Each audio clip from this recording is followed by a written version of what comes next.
Sorry that you can hear my background noise while we're waiting to start. Okay, good evening, everyone. My name is Maggie Green. I'm the Media Relations Manager with the City of Kansas City, Missouri. Thanks so much for joining us this evening. I'm going to go ahead and officially kick us off. We're here tonight to talk about sidewalks in Kansas City. We have the project team, our sidewalk program manager, several folks to talk about the progress that we've made so far on sidewalks, as well as discuss some interesting pilot projects that we have underway. And then, of course, what's up next for the sidewalk program. So we're very excited to be here this evening. We are recording this meeting, so please do keep that in mind. And we will be sure to post this meeting on our website after the meeting, likely sometime tomorrow. So very excited that you're here tonight. I'm going to go ahead and officially start our slides here. So tonight, again, we're joined by Uday Monopali. He's my colleague in Public Works and our sidewalk program manager, kind of leading the charge on sidewalks in Kansas City. Again, myself, Maggie Green. We have Mr. John Zimmerman and Matt Kenny that are from Trans Systems and are there on the project team as well. And then we have Therese Pendleton from Vireo, who's helping with the communication side of things and engaging in the chat as well. And so we are glad to have this conversation. We do have several slides that we'll run through, but of course, if you have any questions at any point, please feel free to raise your hand, use the chat. We'll leave plenty of time at the end for a discussion as well. So before I hand it over to the project team, just want to cover a couple of housekeeping items about the meeting. I was remembering that this week, I think we're in year 2 of being in the pandemic. Like it was sometime 2 years ago this week or next week where we kind of went into shutdown. So by this point, hopefully we're used to virtual meetings. But of course, a few things to cover, just our standard information here. Please do keep your mic muted unless you're called on to speak.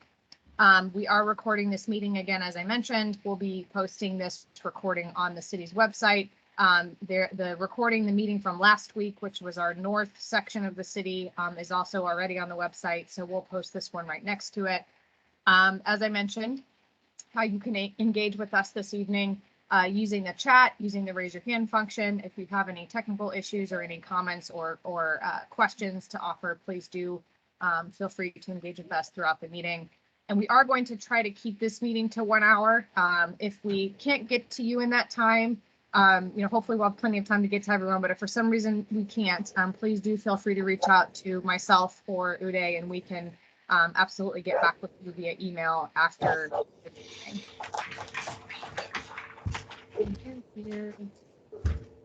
Mute real quick. Background noise. Alrighty.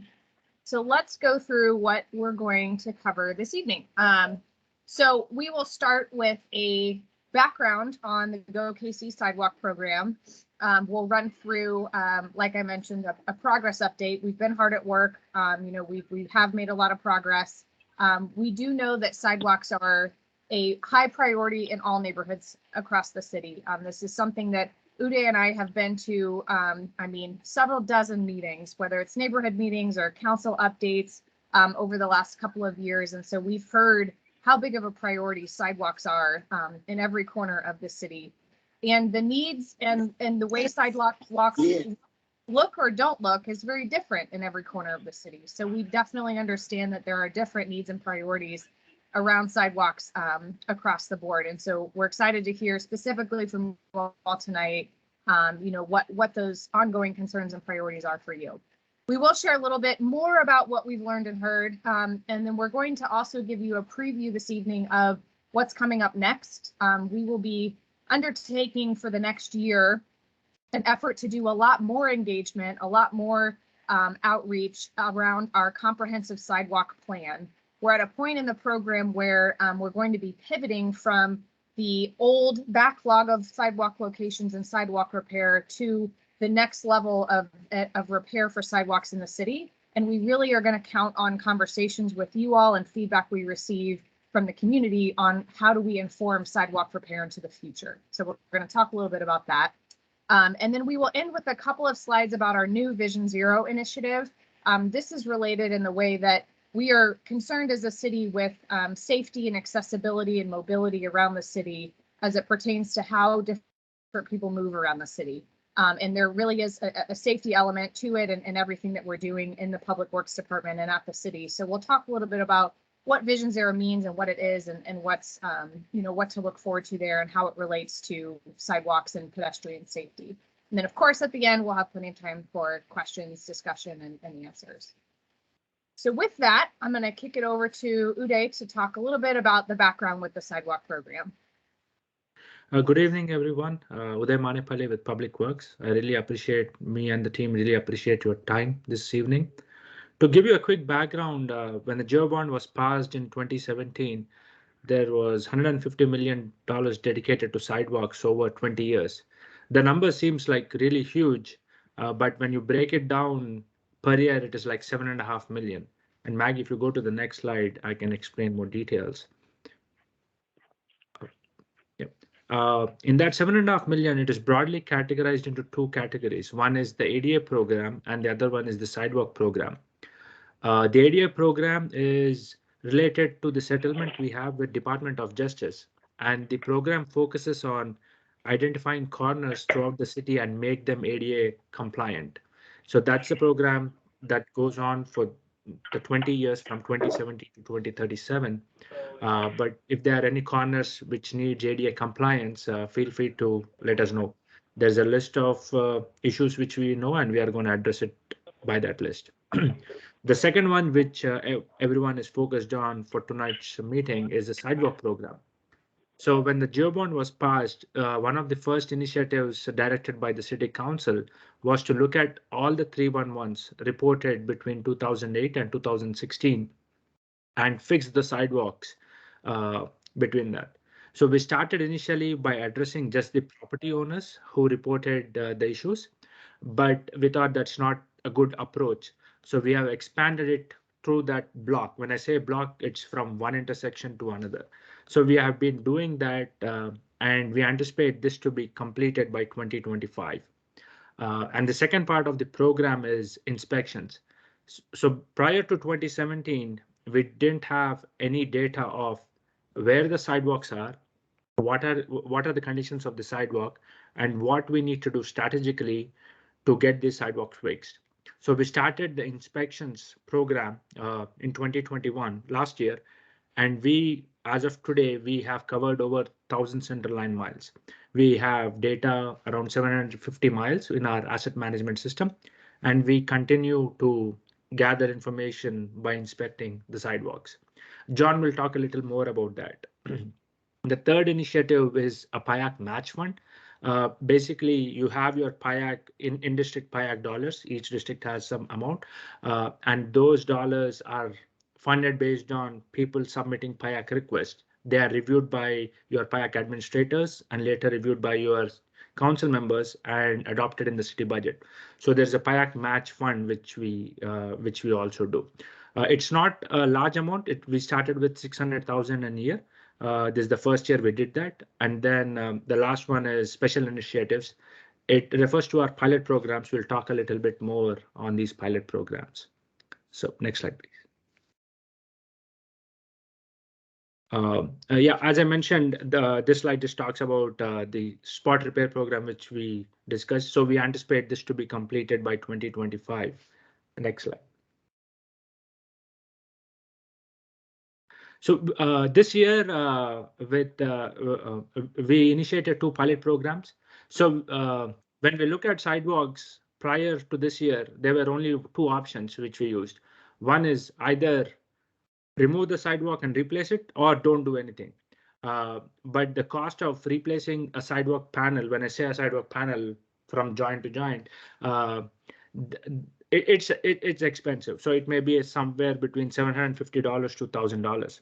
So what we have done is we looked around what other cities have done, and we saw this low cost technique where it removes a tripping hazard, but it still maintains the existing sidewalk. So we have done this pilot program around Gregory and 72nd Street, and it was a good success based on the return of investment of the sidewalks. Based on the results, we anticipate to expand this program throughout the city, but there are some areas which doesn't fall under this pilot program. So we have to be careful on what locations we are going to choose. Next slide, please. And the second pilot program is, most of our neighborhoods are older neighborhoods. We have big trees and which buckle the sidewalk. That has been a major problem, especially in the central city area. So what we have done is our initial plan was just to remove the tree or cut the tree, which may not be the right solution for environment, as we want to save the trees as well, but also make sure we have walkability. We partnered with a couple of agencies. One is University of Missouri, Kansas City, then a construction company, Gunter, and Rubberway, a company which provides that recycled rubber. So we use this material on Kenwood between 41st and Gilham, and we put in this rubberized sidewalk. It focuses on two things. One is, will it actually save the trees? Second one, because of the breathability it provides, the rubber provides. The second one is, how cost effective is it? And third objective is, will it survive a winter? So UMKC is currently studying these objectives, and we will get the results. Once we have definite results, we are going to expand this program throughout the city. We'll be presenting it to City Council, and then we'll be expanding to the city. Next slide, please. And I just wanted to add really quick before we transition to the next section here, how exciting it is that the city is looking at pilot programs like the last two projects around the city. I think it speaks to, someone mentioned in the chat, unconventional solutions and testing out techniques that might be more cost effective.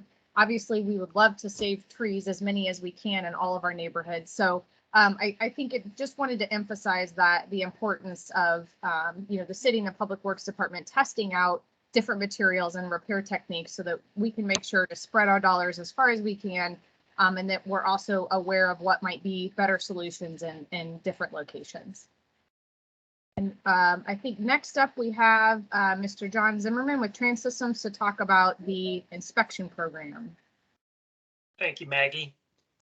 With the passage of the GO bond, the city became responsible for 4,000 miles of sidewalk.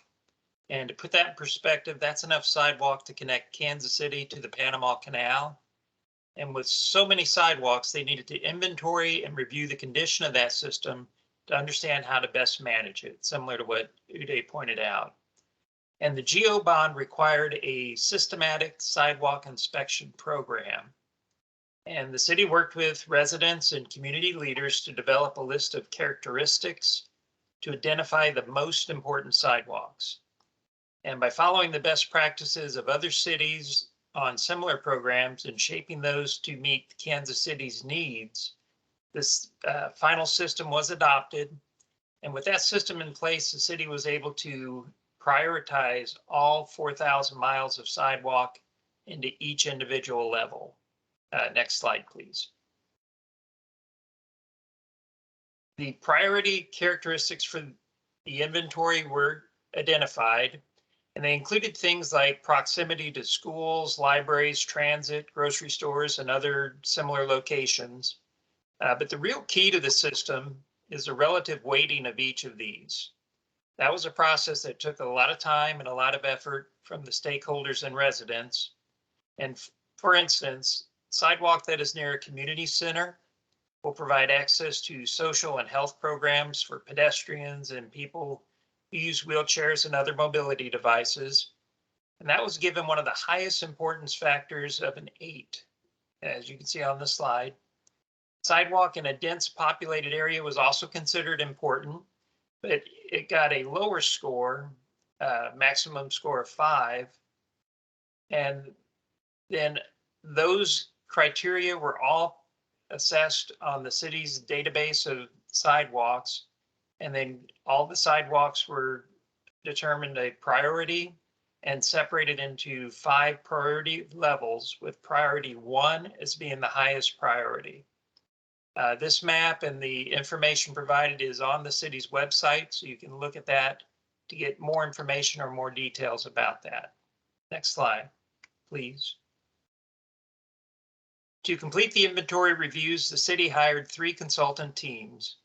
and they were tasked with the reviews of sidewalks, ramps, and curbs, and other items for each of the priorities. The city encouraged the use of innovations to enhance the data collection and reduce the cost. Some of the field reviews have been completed by field review crews who walk the site, and that's the traditional way that sidewalks are rated. But my team, we actually use segways for some of our inspections, and that's equipped with measuring devices so that as they ride down the sidewalk, they pick up cracks and bumps and other information. Another one of the teams used a truck-mounted scanner to actually scan the sidewalks and create a 3D image. And the other team used a drone-mounted scanner to generate a 3D model of the sidewalk. Both of them took that 3D data back to the office, and technicians were able to review the information to identify the repair needs. But regardless of how the data was collected, all of it was finalized in a consistent format for the city's GIS.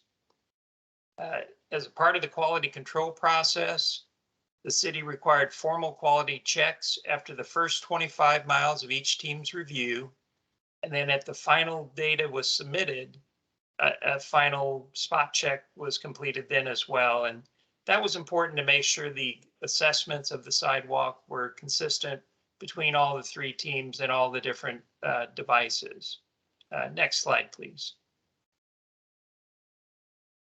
And the goal of the field reviews was to determine where the sidewalk was out of repair. The reviews identified where sidewalks had surface cracks of 1/4 inch or more. Displacement was also documented for tripping hazards of 1/4 inch. And we noted severe hazards of 1 inch or more of displacement. But with all of that, we also looked at surface spalling and rough surface of concrete. And with all that, we still looked at ponding, unapproved materials, driveways, retaining walls, landscaping, and other ancillary items. So it was a full review of the sidewalk and the surrounding infrastructure that affected the sidewalk.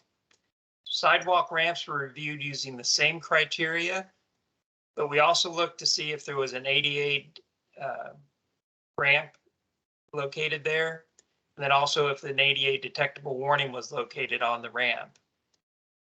Street curbs were reviewed for condition and ponding, and then as another level, all the trees that were within a few feet of the sidewalk were identified, and those that obstructed or damaged the sidewalk were noted especially well as in addition. Next slide, please. And each consultant team was assigned 1/3 of the city to review. Most have completed their reviews of priorities 1 through 3. My team is actually on the central region, and we are reviewing priority 5 sidewalks this year.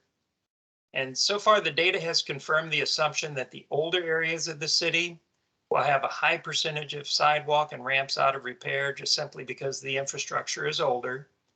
And in the center portion of the city, nearly 45% of sidewalk ramps have 1 or more repair issues. And this doesn't mean they need to be replaced right away. It's just that they're showing their age and they've got some repair needs. So with each of these completed reviews, the city has a better inventory of the conditions of their sidewalks. And this map shows the recorded points of repair needs, and it's also available on the KCMO website. And it's actually interactive, so you can zoom in all the way down to your street and your house if you want. Just note that with GIS systems, things don't always line up quite exactly. So even if the repair points are like floating in your yard, it's actually for your sidewalk, so that's normal. But again, it's an interactive map, and that's part of our public engagement for this program. And now we'll highlight the public engagement. Thanks, John. I just wanted to emphasize for the team on the call before we go to the next slide here, how important it is to have this data at the city. Prior to the GeoBond program, sidewalk program, the city did not have an inventory of our sidewalks and the conditions. So we've been able to build a very robust, as you can see from all these data points here on this map, but that is just critical to be able to inform that condition information to inform sidewalk repair into the future. It's one of many things we'll be looking at in the future, but did just want to emphasize that we never before had this information, and our GeoBond sidewalk program has enabled us to collect all of this data, which is very important for future sidewalk repair. All right, Therese. Thanks, Maggie. I'm Therese Pendleton with Vireo, and we are helping with the community engagement and communications for the project. As Maggie and Uday mentioned earlier, there was a whole lot of public engagement and meetings related to the Go KC Sidewalk Program. In fact, there were probably maybe over 50 meetings that were held throughout the city. And it wasn't just meetings, we also had phone calls, emails, and other ways of communicating and engaging throughout the project. I want to go over with you just a sampling of some of the things that we heard. So on the next slide, you'll see some thought bubbles, and I'll go through each of them and kind of give you an overview. So one of the things that we heard, and really it's a lot of questions, what's the goal of the project? When we're talking about Go KC Sidewalks, are we talking about continuous repair for all the neighborhoods or just spot repairs? By this point in the process, and this is around 2019, people had already seen some spot repair work happening. So there are some questions about that. And we're doing more than that.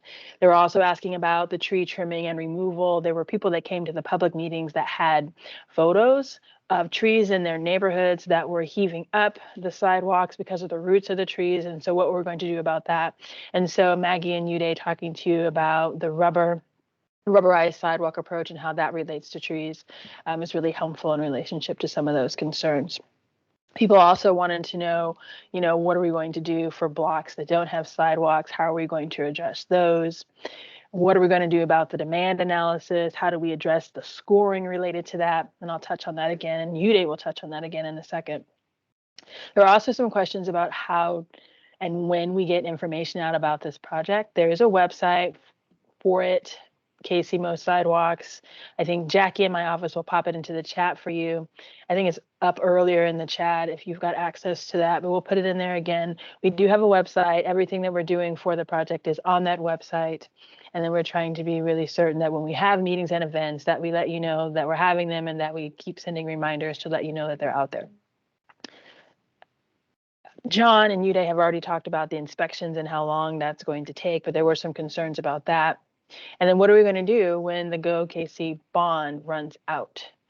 How do we tackle our sidewalk problems? I think Uday showed you that we're going through like 2037. There's a lot of work to be done by that time, and we won't be able to finish everything by then. So it's a little undetermined right now how far we'll be able to go in terms of what happens when the bond is done. But there were some concerns about just looking towards the future and what are we going to do? People had questions about that. And then how do we make sure we have interactive reporting and what's that going to be? And John outlined how we've got the inspection data, and you can zoom into your property, to your neighborhood, and take a look at that. One of the other things that was a concern for people that had questions about is how do we measure equity? There's lots of different ways of tackling that. Right now, some of you may be familiar that there are the LifeX zip codes, and that framework has to do with health and equities in terms of areas of our city, which are usually in the center part of the city where people have lower health outcomes. They also have lower life expectancies. Looking at that data can also be a measure of equity. Where we have had continual or historic investment is another way of trying to measure equity. So people were posing some ideas in relationship to that. But the equity conversation and the priorities 1 through 5 conversation really come together. And so Uday is going to talk about the sidewalk construction comprehensive plan and how it incorporates equity and the priorities. Thank you, Travis. So as Travis and John, Maggie were talking about, since 2019, we went to a lot of public meetings, public engagement. When we went throughout the city, there was one thing which echoed a lot, which is, when will I have the opportunity to present my case about sidewalks, the need for sidewalks? Our city is huge. It's like 350 square miles. Different districts have different regions, have different needs. Up north of the river or way south, we don't have sidewalks. In the central city, we have a lot of sidewalks which are in disrepair. So everyone was saying we need an opportunity to express ourselves. And there are a lot of comments. Travis highlighted a few of them. We took all that information back, processed it, and we went back to our management, to Director Shaw, Jason Walden, and then we also went back to our council, and Councilman Bunch is on the call as well, who is one of the champions of this comprehensive plan. And we said, hey, what we are doing is not enough. We need to do more. And we looked around a lot of cities, and then we decided that these are the factors which we are going to influence for our future construction. One is the data which we have. Equity plays a major role. And then instead of looking block by block or intersection to intersection, we have to look at connectivity between point A to point B. The point A to point B may be different. It may be from school to neighborhood. It may be from grocery store to a neighborhood. It may be from a transit stop to a work location or a hospital. It differs for different locations. So we thought we would look at the shortest path. And here, community engagement, that's a big thing, which in the next few months, we need every one of you to come to get all the information you have, your issues, and let us know. So there'll be 2 meetings, one in person and one virtual, and we are going to collect all that information, and that will be incorporated in our future construction. Sidewalk condition, and we are also going to look at bike ped crashes, because we also want to see what is the reason why these crashes are occurring. Is it because the sidewalks are missing, or the infrastructure is bad, or whatever reason it may be? So all this information will be collaborated, taken into account, and then we'll come up with 1, 5, and 10-year plan, which will dictate from 2025. Eventually, this will go to City Council, and City Council will provide their inputs, and we will do an evaluation, and the final project list will be provided. Next slide, please. So the next steps, if you don't take anything from this meeting, there is one thing I want you to take away. There are 12 meetings throughout the city. It is directed at each council district, but you can attend any of these council district, and please come back to us with comments and concerns on sidewalks. We are going to take them into account in our next plan. So that's one key takeaway from this meeting. We will still continue our inspections as promised. We need to get that, and we will try to finish the backlog as early as we can. But based on the budget and the rate of work, we anticipate to be finished by 2025. Next slide, please. Okay. So I think we're transitioning to the next topic, but before I switch the slide, I do just want to emphasize again that we were intentionally wanting to preview this comprehensive sidewalk plan this evening, understanding that we are collecting feedback tonight, but there will be ample opportunity over the next several months as well. So please do let your neighbors, friends, family know, who care about sidewalks and walkability in Kansas City to stay tuned and stay engaged in the process over the next several months.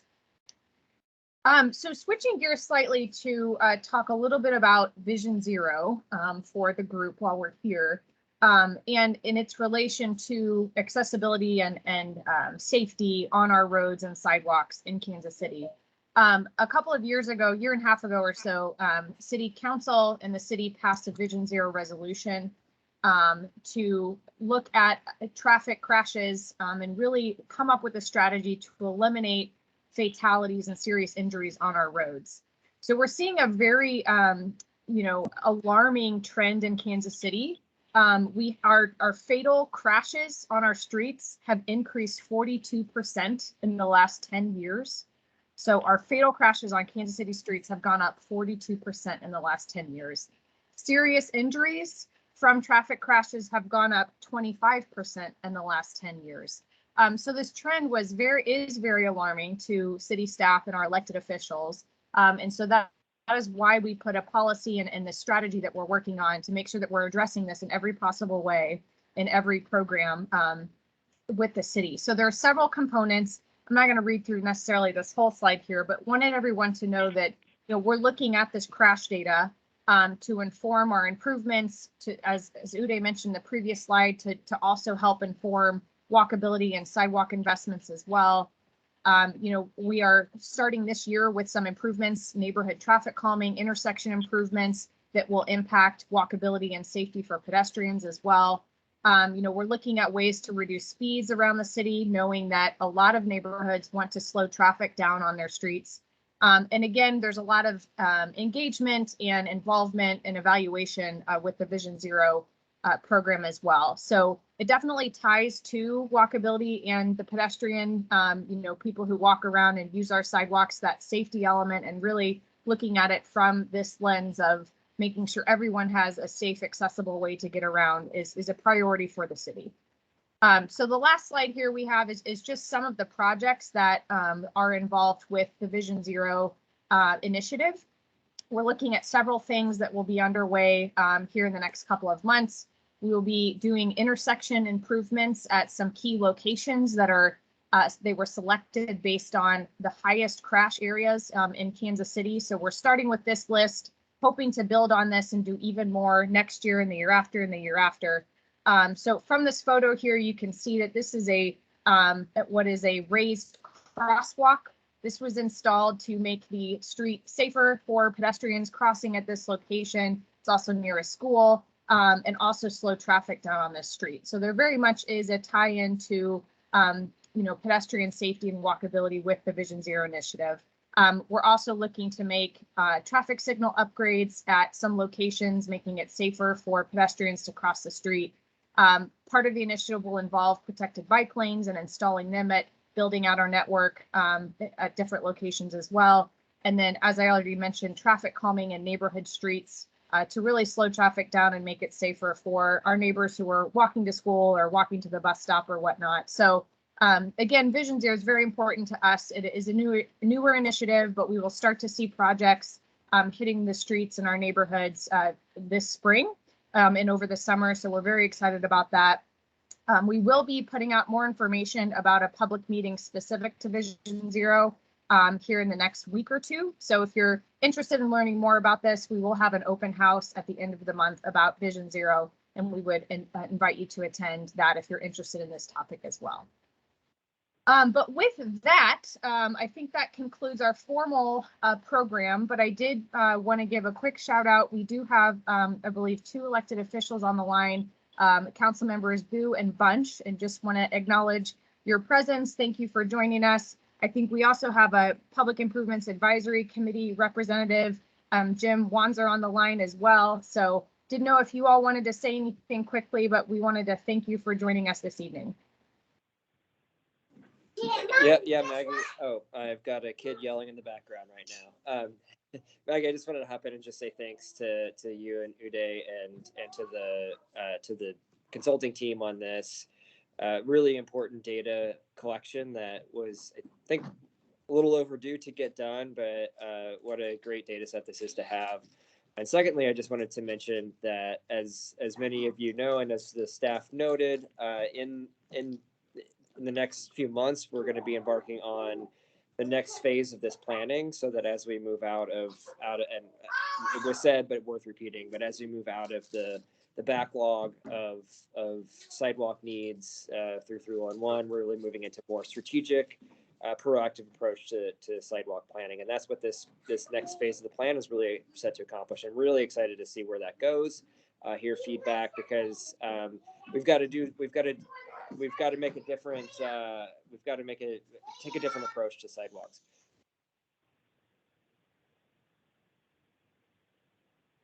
Maggie, I don't have much to add, but I live right in the middle of a lot of areas that have sidewalks that are in need of repairs, and I hear from neighbors and constituents often. So this is something that's very timely, as well as the issues with Vision Zero. A couple of blocks from my house this weekend, there was a fatality accident and another accident just today.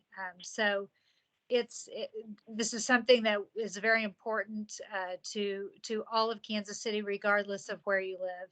So I appreciate you all taking the time, and I appreciate everyone that is joining today. So thank you all. Thank you so much. So with that, I think we will kind of transition to a discussion, question, answer. We'll probably start in the chat and work through any comments or questions that have been shared in the chat. And then, feel free to keep adding your comments into the chat, or if you prefer to raise your hand. We also do know that there are a few folks joined by the phone, so we'll get to you all as well. But Travis, if you want to facilitate comments, questions that came through the chat. Okay, what I'm going to do, Maggie, is I'm going to start from the top and go down, and I'll just go through them. So there was a lot of, thank you for the information that we're sharing. But when we were talking about the rubberized sidewalks, people were asking about maybe the lifespan of those. Like how long do they last?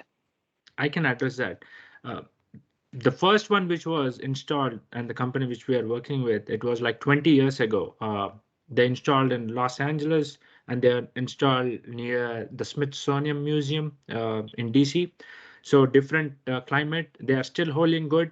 So we only know data that it works for now for 20 years. But Kansas City is little different. We have too many freeze thaw cycles which also affects our payments. So we don't know yet. That's what, based on the information which UMKC collects right now, they are going to predict how long they are going to last. But the beauty of these rubberized sidewalks is, so let's say if we have a sidewalk issue right now, the panel is 5 by 5, 5 foot by 5, or 4 by 5.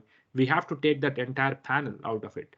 But with this rubberized sidewalk, you can even make a cut of 1 foot by 1 foot, where there is just repair, and you can replace that 1 foot by 1 foot. So long term, it should be cost effective, but I don't exactly have an answer on how long they are going to last. Hope that answers your question. That question was from Aaron. Aaron, I hope that was okay. If not, if you have other questions, drop them in the chat, or you could raise your hand. See a thumbs up on that. So hopefully that covered it. There were some questions in the chat, like for example, from Katie asking for the website link to the map. And so we've dropped that into the chat also a couple of times. There's another question wondering how long the sidewalks last compared to concrete, if we're talking about rubber. Do you know that, Uday? I know that you were talking about, we're still trying to figure it out, but you have a bit of a comparison? No, right now we have like data. It says 20 years is good so far, but I don't have enough information to state the exact details. Do you know approximately how long a concrete sidewalk lasts? It should last at least 45 to 50 years, but it won't. Right now, it's not, because of a lot of issues. One is workability and how the workmanship of how the sidewalks were poured, the materials which we use, the specifications. So I'm seeing even 10-year-old sidewalks are in out of repair condition. So, but ideally, if everything is done right, it should last at least 45 to 50 years. Okay. Thank you. Here's a question from Kelly Thompson in the chat. She asks, can you tell her when or if their neighborhood sidewalks will be replaced? She's in the Roanoke neighborhood. They have considered applying for a grant, the Rebuild KC grant, to be specific, to do the sidewalk and accessibility ramp replacement, but they don't want to double up on the funding requests if it's not necessary. Can you give her some advice? Sure, Travis. There are couple of folds on that question. So I'll address the second one first. So you can always apply the Rebuild KC grant as of now. That would be, if your application is selected for the grant, that would be the fastest way to replace the sidewalk, because the deadline is March 22nd, 2022. And if it is approved, I think as early as July, you're going to get the grant. So work can start around July, August. To tell you if your neighborhood is on the sidewalk replacement list, if you can give me your email, or you can get my email address, I can correspond with you based on the locations and give you more information. There is no issue with putting request in Kayak, Rebuild KC, or whatever. As long as you know you can get your sidewalk fixed, please use all the channels which you can. That would be my advice. And if I could add, just really quick, for folks that may not know what Rebuild KC is or what Kayak is, I'll circle back and put the Payout link in here too. Rebuild KC is a new grant program. For the first time this year, the city has this opportunity posted right now. I put the link in there, kcmo.gov/rebuildkc. It is an opportunity to fund neighborhood improvements. The money is coming from partially American Rescue Plan funds.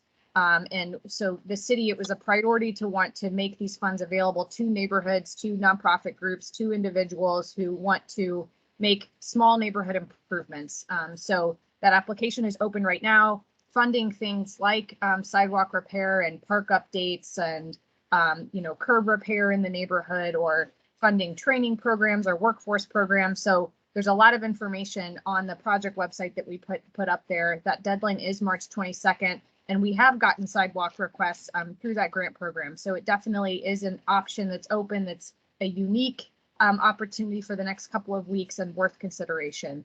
Kayak, Public Improvement Advisory Committee, Travis just put that link in the chat. I think the shorthand for that is kcmo.gov/PIAC, Kayak. And that is also an opportunity for, it's an annual application. Those applications are due in August of every year.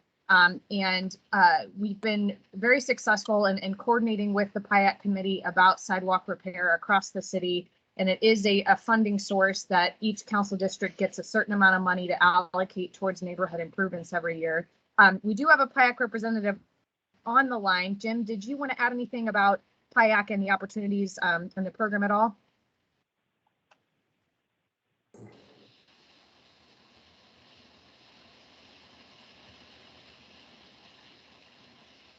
Hello. I would just say that it's been a growing opportunity over the last few years. When I initially started with Kayak 7 years ago, we sort of had a blanket understanding that we didn't do sidewalks, but occasionally we did. But over the years, the need became so relevant, and a lot of our applications are about sidewalks. We've tried to take the approach of doing some centralized sidewalk repairs, because so much of the cost is affiliated with setup and do neighborhood or partial neighborhood each year for the last 3 or 4 years, and that's met with some great success. So currently we're putting somewhere between 600 and 750,000 4th District Payout dollars towards sidewalks, which is probably a little over 20% of our in-district dollars. So it's a healthy change. Thanks so much, Jim. Okay, let's go to the next question in the chat. This is from Katie. And Chris, I do see that your hand's up. So after we answer Katie's question, we'll jump over to you. So get ready.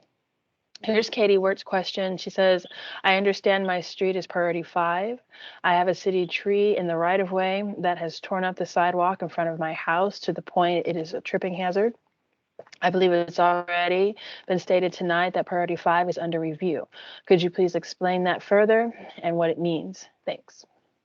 So when we started in 2017, and you saw that the prioritization map, the city had to start somewhere based on to inventory or inspect and see how it is. So that's the prioritization which the city has come up in 2017. And priority 5 at that time means when we are inspecting the sidewalks, we'll go through priority 1, 2, 3, 4, and 5. With the comprehensive plan, it doesn't matter which priority you are. You may be 5, you may be 1 or 2. It doesn't matter. As long as it falls under that umbrella of the factors like equity, community engagement, connectivity, and all those sidewalks will be replaced. I'm reading your question again. Yeah, so if you have a tree that is causing a tripping hazard, you can request via 311 for the tree to be removed. I'm just saying that's an option. And the other option is you can also apply for Kayak, and then when we redo the sidewalks, we can take a look at the tree and see what needs to be done. I hope that answers your question. Hopefully, Katie, if it doesn't, drop some more in the chat or raise your hand so then you can unmute so we can hear some more from you. while we wait for that, Chris, do you want to go ahead and unmute and share your question? Sure. Hey, Maggie, this is Chris Koch at South Hyde Park. I know we chatted a couple years ago, right before COVID hit, with some, I think they were ADA requests that were on the docket, or at least from to be repaired by the ADA team, but those were, I don't know if they were postponed or canceled altogether because the crews were reallocated elsewhere. Are those requests going to become active again? And do you know if there's a timeline for requests that were previously approved but on hold because of COVID? So I'll speak maybe a tiny bit to one piece of it, and then Uday, I'll let you jump in. So I do believe, Chris, when we corresponded previously, that there was a budget cut decision and sort of a reallocation of that staff. So we moved from having an in-house ADA concrete team that could do it on our own maintenance team to not having that because of budget cuts due to COVID. And so that was something that did happen a couple of years ago. Uday, I don't know if you can speak to any updates on that or. Sure. Chris, can you just email me or drop your email? I'll reach out to you, the locations for ADA repairs, because right now, anything we are receiving, we are going to add it to the list and we have to fix it. So I can coordinate with you and I can give you a better timeline. The list Sure, for yeah, the I've got next the 1 year. previous. I've got the previous case numbers and email somewhere, so I can get those over to you. Sure. Thank you. Thank you very much. And Chris, we can redrop Uday's email into the chat so that you can have it faster. Perfect. That'd be great. Okay. There are some other comments after Katie Wirt's comment in the chat. Justin just had a comment about data-driven solutions. I think he's liking those, but he didn't elaborate. So Justin, if you want to share more about that, you're welcome to do so. There's a question from Valerie in the chat. It's back to the priorities, and she's asking, is the condition of the sidewalk considered in determining the priority level of the repair? So if I understand your question correctly, Valerie, the priority, the inspection, so let's break it down into two things. Whatever we are inspecting right now is based on inspection priority. Whatever inspection priority, it doesn't matter. As long the condition is bad, that will be incorporated in the comprehensive plan. And Maggie, if you want to just put that slide back, that would be helpful, I guess. The one which shows the factors which we are considering for the comprehensive plan. Yeah.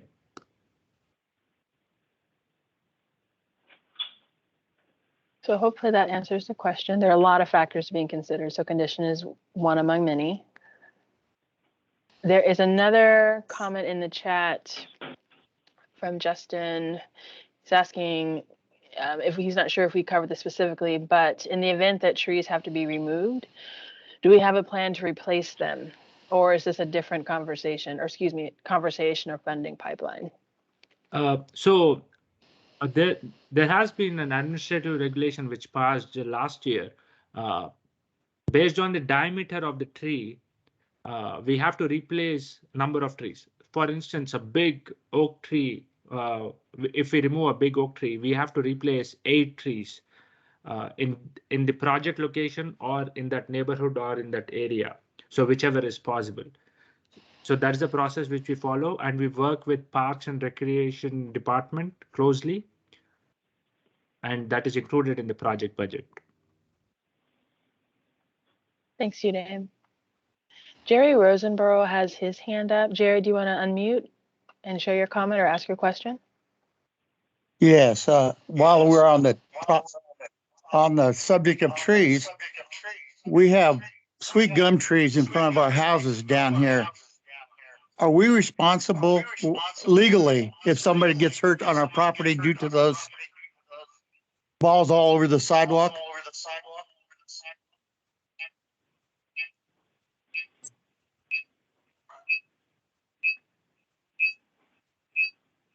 Maggie, can you mute Jerry? I think he's done with his question. Then we won't hear the reverb. And then maybe Uday, could you hear all of his question? Yes. Can you try to answer that? Sure. The city ordinance states that the property owner is responsible for the sidewalks, curbs, and driveway approaches. So it will be the responsibility of the property owner to clean the gumballs and even snow on the sidewalks in front of your property. And I don't know that Uday or I are prepped for like the legal language of it at this particular meeting, but I would say please follow up with us via an email if you have continued questions on sort of what the legal liability would be between the city and the property owner. That's something we can consult with our law department and get you more information.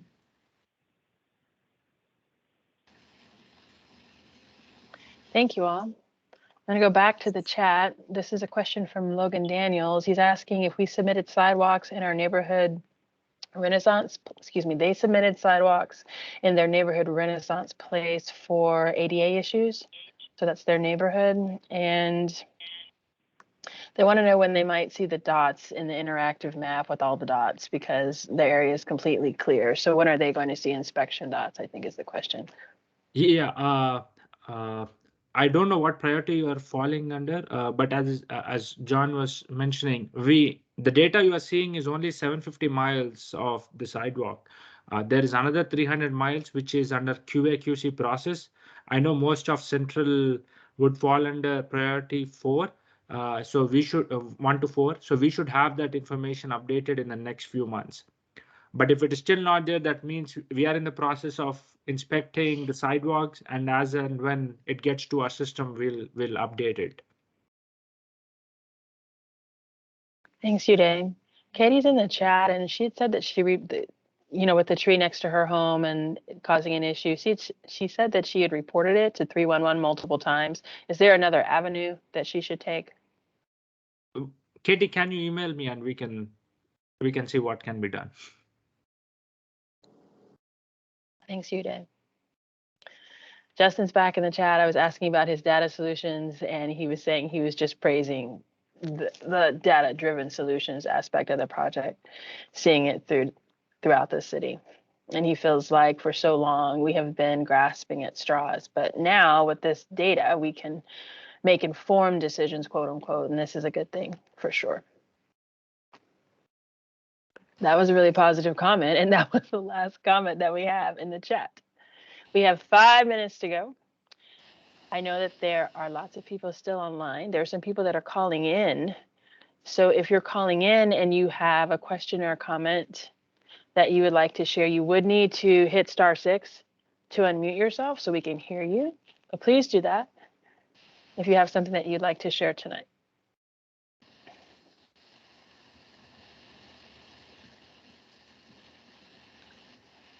And while we're waiting for that, Logan Daniels is in the chat saying that he was told it's against the law to cut the gumball trees down. We need to work with the Parks and Rec department to take down any trees in the right of way. So there is a process for it. If you think 311 is not helping you out, reach out to me. I can try to connect with you and see what can be done. And we can try to connect with the right person in Parks and Recreation. So this is Logan.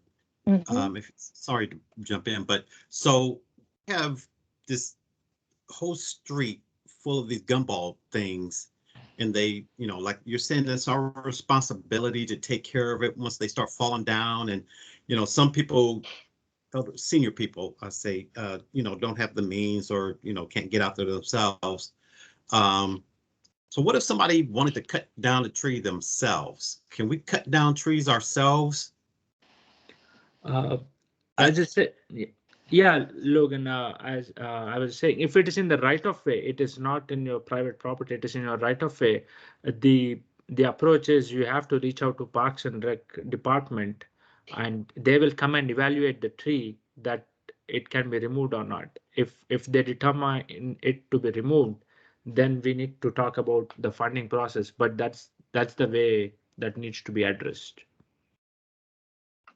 Right, and I would add here, because I live in a central neighborhood and went on a walk yesterday and there were gumballs everywhere. So I can also relate and wanted to just let this group know on the call that you can, this wouldn't solve the sidewalk clearing of gumballs, but the street side of it, you can request street sweeping through the My KCMO app, which is 311. It is a newer service request that was added a few months ago to My KCMO and 311. So if you live on a street that's got a bunch of gumballs that just fell down, because I know that happened over the last few weeks, that is something that you can request through the 311 app or My KCMO app to get street sweeping services. So just wanted to let this I have know. the app, so I'll do it. I have the app, so I'll do it tonight. Okay, awesome. Thanks. Thank you. 2 glorious minutes. Does anyone have any closing remarks or thoughts to share before we go?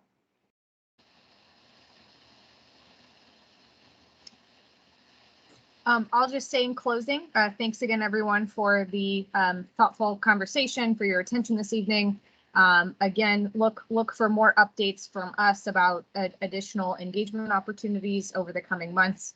We really appreciate everybody's thoughtful participation. And of course, please reach out to Uday or myself if you have any questions pertaining to sidewalks or other city things that we can help to connect you. But have a wonderful rest of your week, and thank you and have a great night.